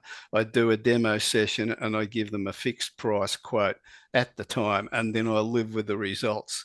But I'm getting fairly good at it, so so it still makes money. So that's web design and web development. Web development, my version of web development leans more on the application development side of things, the extension development. This is new. Okay, because I found that I have not been getting paid for maintenance and support services, mainly because I don't ask for payment and I haven't really had a good pricing model for maintenance and support services. So this is a new thing that I'm going to be offering, and I'm raising this in the context of opportunities for Joomla, because this is something that you would not see on a WordPress site, and a WordPress agency almost certainly would not offer, because they couldn't wear the cost implications of this type of thing. So I'm offering maintenance and tech support services on a subscription basis. And the service that I've put together is basically based on 3 pillars. The first is Akiba Panopticon. So if I have customers sign up for this maintenance and support service on a subscription basis, an annual subscription basis, then I'll bring their site under Akiba Panopticon and get that to do the update cycle and tune it in such a way that the extension updates are done on schedule and according to the sensitivity of the applications themselves. The Joomla system update is done on schedule, exactly when it occurs, and that a backup will be automatically taken by Akiba Backup, and that all, the standard is to copy that to, offline storage, something like Google Drive or OneDrive or whatever whatever the customer's remote storage solution happens to be. I might be dropping out. Can you see? No, I still see movement. Okay, I'm still here. So Akiba Panopticon is part of the solution. I'm also offering license management. So, I deliver extensions from my own library and price the cost of that library into the annual subscription. So that means that the customer no longer has that problem and doesn't have a problem of ownership for their extensions, which is always a pain in the ass. Because it's a visible thing, it's a nuisance to them, and it's a legitimate service that I think you can offer under maintenance and tech support, and that helps them in terms of the stability and manageability of their website operation. And the third thing is multi-factor authentication. So I intend to find out what each customer is currently using in terms of multi-factor authentication, whether they're using some kind of pass key, whether they prefer SMS messages, which is, you've got to have an extension for that if you want Joomla to send an SMS message, but it can be done and it can be priced into the contract as well. Or else email messaging for multi-factor authentication. One of those, and I'll implement that as part of the solution as well. And then I'm just, as a token, I'm putting in a support system as well, so that they can submit tickets and get solutions, and I'll be monitoring those email channels and those mailboxes to make sure that I give them a rapid response. So that's one thing. That's maintenance and tech support, and I think that's a differentiator. I think that's not something that you see offered in a systematic fashion by certainly by no WordPress agencies, not by very many agencies in general. Organic SEO is something else that I'm offering, but I'm offering organic SEO, and this, I've been doing this for a long time, offering organic SEO as a fixed price project, basically to set up their SEO service, to do it properly, to get all those descriptors, to get all the quality of SEO services nailed down in the SEO solution, and then to sign it off and get paid and let them run with it. And over time, they can look at the results in their GA workbench or wherever they're tracking SEO, and if there's any need that they have because, they're launching a new product line or they want to make some significant changes in some area of their website, then that's another fixed price project. And I think that makes it painless for them. And it's also a differentiator because we all know, if you outsource SEO to an agency, then basically you're up for ongoing fees and very significant ongoing fees, essentially until the end of time. So I think that's another way maybe to tackle SEO. And the last thing that I will raise is I see a need for AI support and AI engineering amongst my customers. The customers that I go after are sites that actually transact business on their website so that their website is part of their value chain. Part of their business operation. So I figure that when they try and get productivity improvements in their business process, in their value chain, and they try and use AI tools to do it, they're going to need support. So what I have done is sign up for an AI engineering course, an online engineering course, and I've basically picked an AI stack that I can use that I think is at appropriate scale for my customers. And, a lot of them are industrials. So I'm going to want access in the AI tool to industrial training bases. To industrial data repositories, data engineering tools. So I have a platform that I can do that where you can fire up the AI and you can say, well, the model I want you to use is this here, okay, because it's specific to the market segment that my customer is operating. Might be consumer goods, might be heavy engineering, might be mining or something along those lines.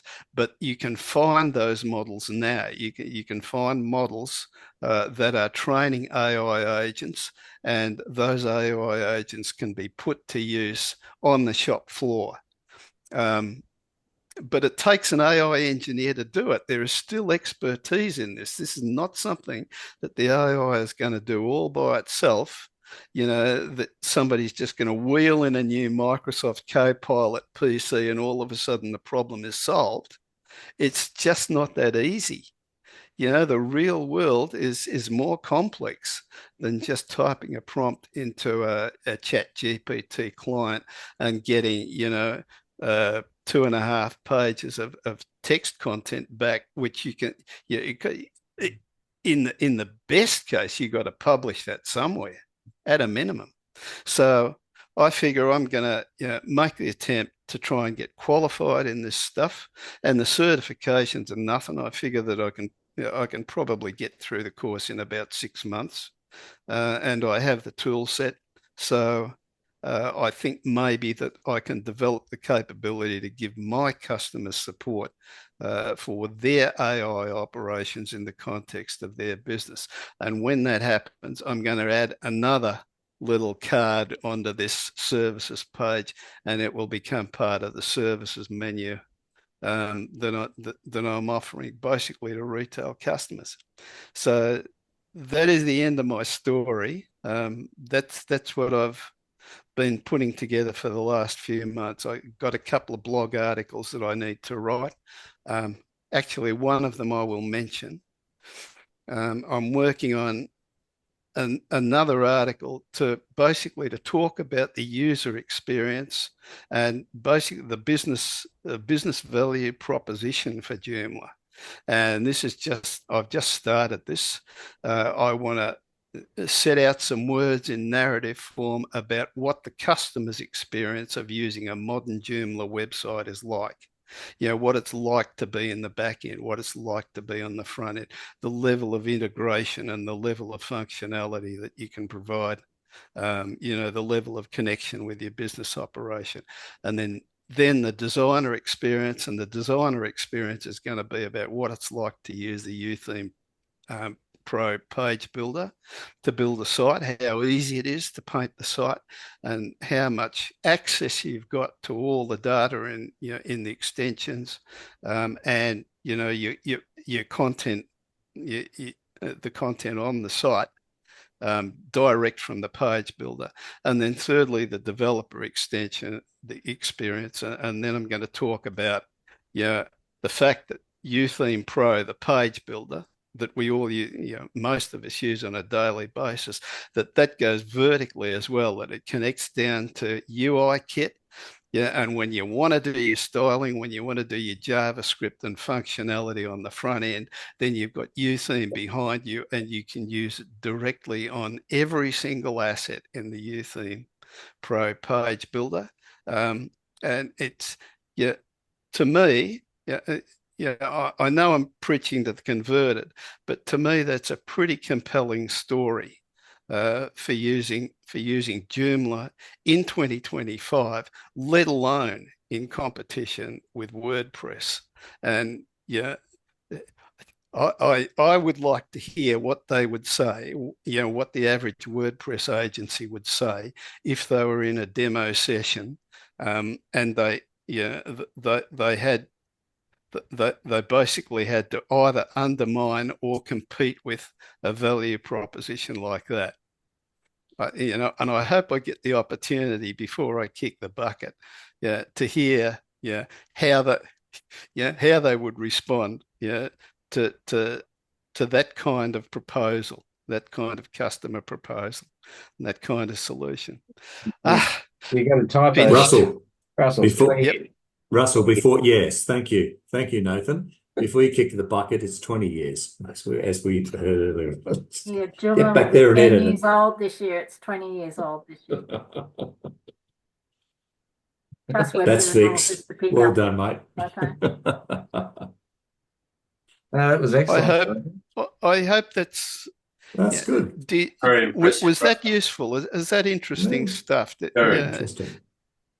Absolutely. Okay. Some of that's similar to what I'm sort of doing as well. Haven't done it as prettily as that, though. I'll give you that. Oh, Nathan. I haven't done anything. You'd actually be quite surprised, Russell, how many of the WordPress agencies do offer maintenance packages. But I can tell you right now that the big Melbourne ones are all charging $3,500 a month for that, for something that you could actually quite easily sell in Joomla for about $600 a month and still be making a shitload of money off your clients, probably. Oh, that's too rich for my blood. I'm planning to offer the maintenance and support service for somewhere between $200 and $300 a year. That's what I do for most of my clients, unless they get a lot of super. I've got other higher end clients that require me to run their support service and stuff. But what I'm saying is that the company that's bringing me, the association that's bringing me back, has given me all the facts and figures on it, and they are offering no more service than I do on a Joomla site. I will be charging this association about $800 or $900 a month because they want extra support, not just upgrades and stuff. The agency that's doing it right now is giving them less for $3,500 a month. Yeah. And that's where the WordPress ecosystem is in the commercial world at the moment. Yep. They're just not competitive, plain and simple. Given that we're 4 minutes over time, which is a bit rare because we've had a good discussion, Nathan wants to talk just quickly about elections and something else. What was the other bit of that? Oh, the event that's not going to happen. Sorry, where you go? That's fun. Yeah. Just for a bit of administrative update. So at the end of last year, Linux Australia signed off on the subcommittee stuff. I basically could go to the next meeting and I'll hand over some bank account access and stuff. But we're at the point where we need to open for nominations and have some elections for some committee members. And I'm expecting a huge rush of stampede of people volunteering to do said thing. Oh, that's a thumbs up from Robert. Excellent. No. Sorry, it's stampeding out the door. Very helpful. Very Oh, helpful. sorry. And you're still going to be doing the social media stuff, mate. Don't worry about this. So yeah, we'll send a email out around this and try and set up a form on the website so that you can nominate and do all that kind of stuff. So we'll try and get that organised in the next few weeks. Yeah, in-person event at this stage not happening, mostly due to not having the resources amongst us to organise it properly. I'm pretty flat out busy for the next couple of months at the very least. So if somebody wants to put their hand up and get it organised, I'm again not expecting a stampede of people to do that. Robert's again heading for the door. So we'll Not still in the work. next couple of months. Yeah, we'll still work on having an in-person event again. But yeah, it's probably not a priority at the moment. I think we want to try and invest a bit more time into organising good topics for monthly meetings and encouraging people to turn up to those monthly meetings so we get an idea that we might actually want to have an in-person event that will be worth having. So yeah, that's where that stuff is at. So at least we have progress on the subcommittee stuff. We just actually have to get it, organise it. Yes, a national in-person event, Nick. We had one last year in Brisbane. It's good, Yes. but it's obviously a lot of effort, and it's understandable. Yeah, we just need to do it with a decent timeline, I think. So I haven't stopped thinking about doing it, just not right at the minute actively organising it, I guess. Coming up a year since we had our last one, which was good. Yeah, well, it wasn't that actually long ago that we had an in-person event, given we hadn't had one for 4 years. So if it happens to not be for every 18 months or 2 years, then that's probably okay too. So long as there isn't a pandemic in between, I'm quite happy with that. Yes, indeed. The pandemic, we'll have to move it online. We will still try and do the next one in Melbourne. That's still the sort of theory or plan. But yeah, we'll just work No, on the only case of COVID I caught was in Melbourne at an event I went to for wellbeing, and I've never been so sick, and I've never been so sick in my friggin' life.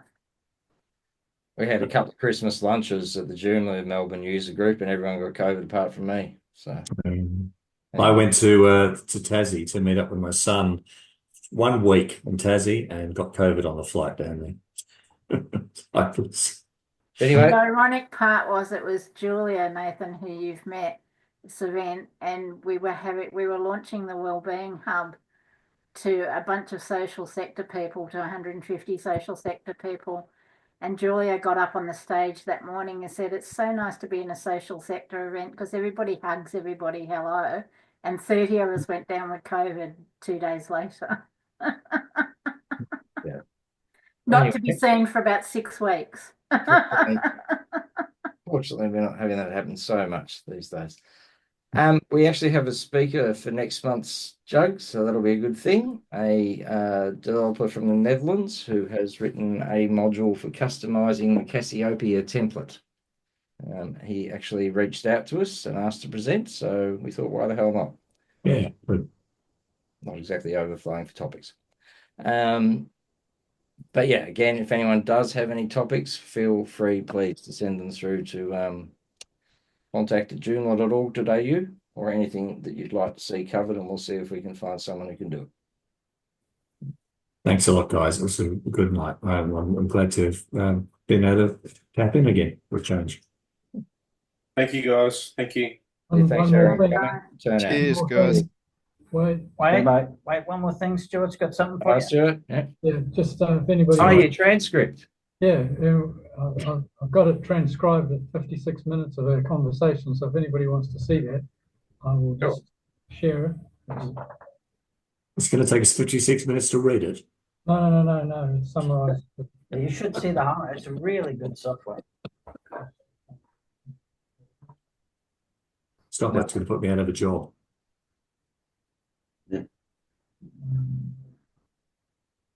So I've just got to get some technology to work. Ways to struggle. That's when you've got to shake your hand. Pen and paper. Can't beat it.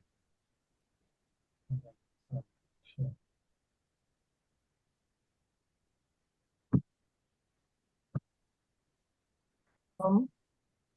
If we have a proper structure, Mm-hmm. and I'm sorry, I'm not sure if this is the appropriate forum to raise it in, but I have owned by default the 2 Joomla domains for Australia for Yes. some 20 years now. We know. Oh, good. Okay. Every now and then I get a confused developer approaching me asking me to change name servers. So I would be delighted to transfer those to the ownership, I assume, then of Linux. Yes, yeah, we can look at that was part of the reason. For, well, It's not not part of it. urgent. It's just that it shouldn't belong to me. Yeah. Well, hopefully that confused developer was actually just us, because that's the only people who've been working on it the last little while. But yeah, sure. That was sort of part of the plan, was so that we had the organizational structure to be able to take on the ownership of the domain name. So yeah, we'll absolutely sort that out. If that's all right. Okay, no worries. As long as people know, because sometimes it takes people a while to work it out. I'm like, yes, well, we don't know what else to do, so I still own them. So Yeah, no. yeah. We just haven't had anything we could transfer them to other than somebody else's private ownership. So No, there was a small battle around me owning a .org.au, right. and thankfully, I think we won it or put enough years on it that it didn't come up again. So Yeah. yeah, eventually it will be very good to have a non-profit ABN on them. Yeah, yeah. Well, we will organise that definitely, Nick. So, but yeah, but thanks for bringing it up. All right, thank you. Now I've got my technology organised. Hey. So this little gadget I recorded sitting here at this end of the table, it recorded the conversation. And as you can see, it summarised part of the conversation, which was around our discussion on WordPress and so on. And it basically has identified that there were 8 different speakers. You can actually play the transcript and it'll give you a sample of speaker 1, and you can go, oh yeah, that's Nathan, and speaker 2, that'll be Terry, and that'll be Stuart, and that'll be whoever, and it'll update the document. But it basically summarises the conversation we had. I love the speaker 1, expressed skepticism about the limits of technology, drawing parallels to historical disbeliefs such as the 4-minute mile. Yeah, exactly. So it's actually quite detailed as a summary. And as you can see, it just works its way through with magic. Dribble. Dribble instead of dribble. Dribble to dribble. Not so dribble. Two corrections on it, but it's predominantly good. Oh, I feel safe now from AI. Yeah, no, it's somewhat reassuring that it's not perfect yet, that's for sure. Yeah, it's got web addresses and the previous file that I converted, where you'd spelled out find PHIND, it actually spelled it out with hyphens between, so you could actually That's good. identify it. So it goes on and on and on and on, and it has a whole lot of stuff about whatever we talk about. But it then summarises it with an action items list. All right. Yeah, that's pretty cool. Yeah. And it does this other fancy thing as well, which is does a mind map. Oh, God. Wow, that's pretty cool. Yeah. But it's pretty smart. So I don't have to take any notes at meetings anymore. That's handy. Very nice. Which is good. But yeah, it's quite a cool little device, and it's the best use of AI I found.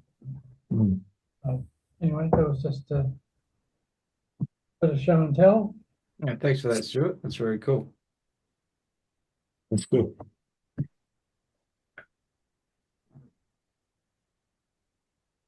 And so we're going to officially wrap it up. Or... We will. All right, folks, that was fun. Time to go. Oh. We'll see you all next month. We're off to the pub. Thank you. Thanks, everybody. Good ending. See you later. See you guys. Bye, everyone. Good to see you.